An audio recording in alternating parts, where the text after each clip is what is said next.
Students, hope you all are well. Dear parents, we need your support. Kindly submit your what please. Dear students, you are watching Classic Science, chapter number 9, Movement in Animal, part 6. So let's start, dear students. Rib cage. Dear student, the rib cage is present in the chest region of the body. It is made up of 12 pair of bones called ribs. Dear students, I will show you the pictures of rib cage. Dear student, that there are 12 pair of thin and covered bones that are called what? Rib. So dear students, it is the rib cage is present in the chest region of the body, and it is made up of 12 pair of bones that is called ribs.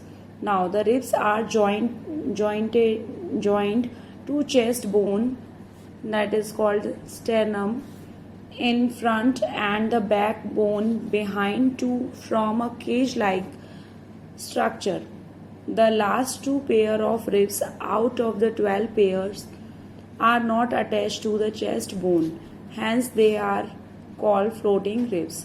Dear students, these bones form a rib cage which protect the heart and lungs.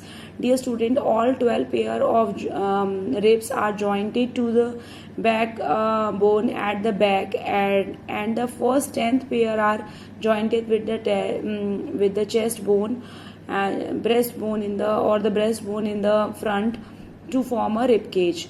The last two pair of ribs are free at the front and the end are called what? Floating ribs. Dear students, I will show you the pictures of floating ribs. See here, floating ribs.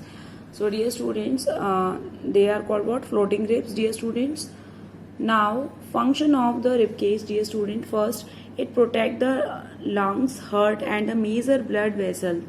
Dear students, we know very well they are protect, as I earlier told to you, that rib cage protect the heart and the lungs and the major blood vessels. Next, it anchor the muscles that help in breathing. Dear student, it also anchor the muscles which help in the breathing. Now come to the next, dear students, bones of a limbs. There are two pair of limbs, forelimbs and the hind limbs. Dear students,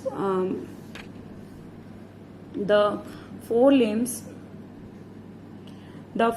have one long upper arms bone, two lower arms bone, 8 wrist bones and 5 palms bones and 14 finger bones.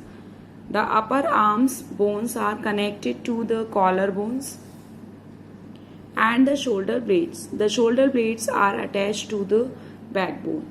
Dear students, that is earlier we discussed that is two type of limbs, one pair of a forelimbs or the arms and one pair of the hind limbs or the legs. Dear students, the bone of our arms and legs are jointed to a spine by the shoulder girdle. Dear students, the bone of arms are jointed, not leg. So the bones of arms are jointed to a spine by a shoulder girdles and the collar bones. Dear students, our upper arm has only one bone that is called, dear students, humerus. In the lower arms, dear student, there are two bones are called radius and ulna.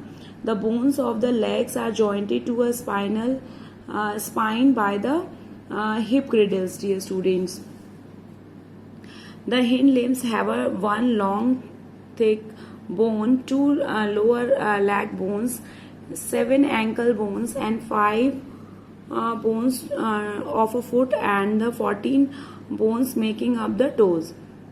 The thick bones are connected to the pelvic or the hip girdles.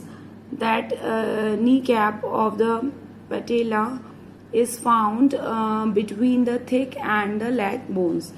Dear students, as I told you, that is upper leg has a one bone that is called femur.